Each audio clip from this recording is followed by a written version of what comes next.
Hey everybody, welcome to my channel operation black box.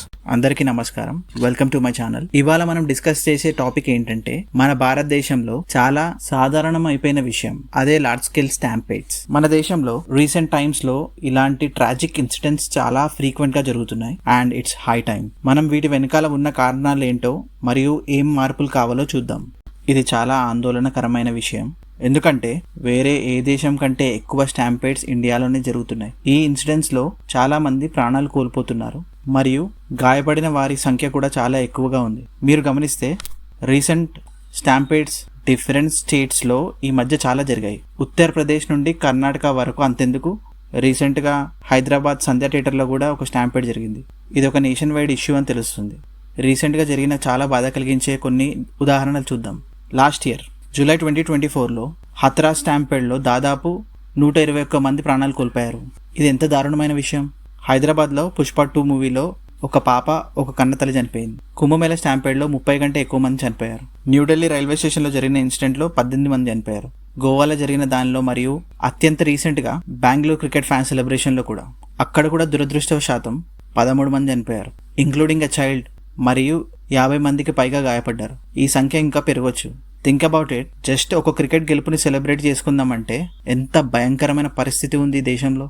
ఇలా తరచుగా వస్తున్న ట్రాజెడీస్కి మూల కారణం ఏంటంటే సరిగ్గా క్రౌడ్ని కంట్రోల్ మరియు మేనేజ్ చేయలేకపోవడమే. అథారిటీస్ ప్రతిసారి ఈవెంట్కి వచ్చే వారి సంఖ్య తక్కువగా అంచనా వేశారు, ఈవెంట్ స్పేసెస్ సరిగ్గా ఆర్గనైజ్ చేయరు, ప్రాపర్ క్రౌడ్ డెన్సిటీ లిమిట్స్ పెట్టరు, మరియు సరైన ఎగ్జిట్ రూట్స్ ఉండవు. ఇది చాలా ప్రమాదకరమైన ఓవర్ క్రౌడింగ్ కి దారితీస్తుంది. జనం ఒకరి మీద ఒకరు పడిపోయే పరిస్థితి. ఇండియాలో ఏ ఒక్క రాష్ట్రంలో కూడా పెద్ద సంఖ్యలో వచ్చే జనాన్ని కంట్రోల్ చేయడానికి సరైన ప్రోటోకాల్స్ ని ఇంప్లిమెంట్ చేయడం లేదు. ప్రతి స్టేట్ లో maximum people per square metre మరియు ఎగ్జిట్స్ దగ్గర ఉండవలసిన సేఫ్టీ మెజర్స్ పాటించాలి. బట్ అన్ఫార్చునేట్లీ మన యూనిఫైడ్ మరియు మ్యాండేటరీ నేషన్ వైడ్ లాస్ లేవు. ఇటువంటి రూల్స్ లేకపోవడం వల్లనే ఈ సమస్య కొనసాగుతుంది. దురదృష్టవశాత్తు ఇండియన్ క్రౌడ్ బిహేవియర్ కూడా కొన్నిసార్లు సమస్యను పెంచుతుంది. ఒక్కసారి స్పేస్ తక్కువైనప్పుడు ప్రజలు భయపడి ఒకరినొకరు తోసుకుంటారు. ఇది చాలా ప్రమాదకరం. వేరే దేశాలైన జపాన్ లాంటి వాటితో పోల్చి చూస్తే అక్కడ ప్రజలు చాలా క్రమశిక్షణతో క్యూలో నిలబడి మరియు డిసిప్లిన్ బిహేవియర్ మెయింటైన్ చేశారు. This significantly reduces the chances of stampedes. మనం వాళ్ళని ఆదర్శంగా తీసుకోవాలి. ఇండియా తన ఎకనామిక్ ప్రోగ్రెస్ గురించి గర్వంగా చెప్పుకుంటుంది. జపాన్ను వెనక్కి నెట్టి 4వ అతిపెద్ద ఆర్థిక వ్యవస్థగా ఎదిగిందని. ఇది నిజంగా గొప్ప విషయమే. బట్ ఈ అచీవ్మెంట్కి పూర్తి వ్యతిరేకంగా basic human safety mechanism effective crowd management విషయంలో మనం విఫలమయ్యాం. జపాన్లో 1 మీటర్ పర్ స్క్వేర్ ఏరియాకి జస్ట్ 1.5 పర్సన్ ఈజ్ అలౌడ్. అంటే ఎవ్రీ 2 స్క్వేర్ మీటర్స్ ఏరియాకి 3 మాత్రమే allowed. In few other western countries ప్రతి స్క్వేర్ మీటర్కి 2 పీపుల్ ఆర్ అలౌడ్. బట్ ఇండియాలో ఎవ్రీ 1 స్క్వేర్ మీటర్కి 5 to 7 పీపుల్ని అలౌ చేస్తారు. ఎందుకంటే ఇక్కడ వీటిపై ఎలాంటి రూల్స్ లేవు. ఇది మన గవర్నెన్స్లోని షార్ట్ కమింగ్స్ని చూపిస్తుంది.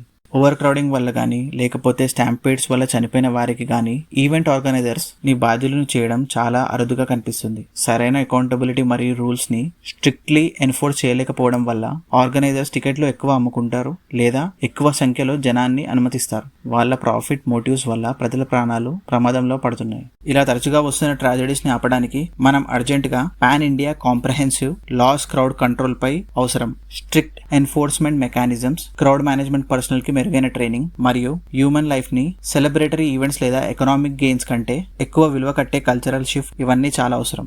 రీసెంట్ గా బెంగళూరులో ఆర్సీబీ గెలుపు వేడుకల్లో జరిగిన స్టాంపేడ్ ఒక ప్రత్యక్ష ఉదాహరణ. అంతమంది చనిపోయిన తర్వాత కూడా సంబరాలు ఆగలేదు. చనిపోయిన వారిని గుర్తు చేసుకోవడానికి కూడా ప్రయత్నించలేదు. ఇది మన సమాజం యొక్క తీరుని చూపిస్తుంది. ఎంటర్టైన్మెంట్ మరియు పండుగల ముందు హ్యూమన్ లైఫ్ ని తక్కువ అంచనా వేస్తారు. ఇది నిజంగా బాధాకరం. సో ఈ టాపిక్ పైన కొన్ని ముఖ్యమైన విషయాలు మాట్లాడుకుందాం. ఫస్ట్, స్టాంపేడ్స్ అనేటివి ఒక ప్రాంతమో లేక ఈవెంట్ కు చెందిన సమస్యలు కావు. ఇవి ఇండియాలో ఉన్న లోతైన సిస్టమాటిక్ ఇష్యూ యొక్క లక్షణాలు. పూర్ క్రౌడ్ కంట్రోల్ కి స్టాంపేడ్స్ యొక్క ఫ్రీక్వెన్సీ మరియు సివియారిటీకి సంబంధం ఉంది. స్క్వేర్ మీటర్ కి ఎంత మంది ఉండాలో స్పష్టమైన నియమాలు మరియు వాటి అమలు చాలా ముఖ్యం. సరిపడా ఇన్ఫ్రాస్ట్రక్చర్ మరియు ప్లానింగ్ లేకపోవడం, సరైన ఎగ్జిట్స్ లేకపోవడం ఈ ట్రాజెడీస్ ని మరింత పెంచుతుంది. లీగల్ చర్యలతో పాటు కల్చరల్ మరియు బిహేవియరల్ మార్పులు కూడా అవసరం. జపాన్ లాగా మనం కూడా క్రమశిక్షణతో ఉండడం నేర్చుకోవాలి. ప్రస్తుతం సరైన నేషనల్ గైడ్ లైన్స్ లేదా లాస్ లేవు, కానీ అవి తప్పనిసరిగా ఉండాలి. ఆర్గనైజర్స్ మరియు అథారిటీస్ ఇద్దరూ జవాబుదారీగా ఉండాలి. బాధ్యత లేకపోతే మార్పు రాదు. చాలా సందర్భాలలో ఆర్గనైజర్స్ ఎక్కువ డబ్బు సంపాదించడానికి టికెట్లు ఎక్కువ అమ్మడం వల్ల ఓవర్ క్రౌడింగ్ జరుగుతుంది. కొన్నిసార్లు మనుషుల ప్రాణాలను వేడుకలు లేదా ఆర్థిక లాభాల కంటే తక్కువగా చూస్తారు. ఈ మెంటాలిటీ మారాలి. మరియు చివరిగా క్రౌడ్ కంట్రోల్ పై మార్పులు చేయకపోతే మరింత ట్రాజెడీ జరగడం తప్పదు.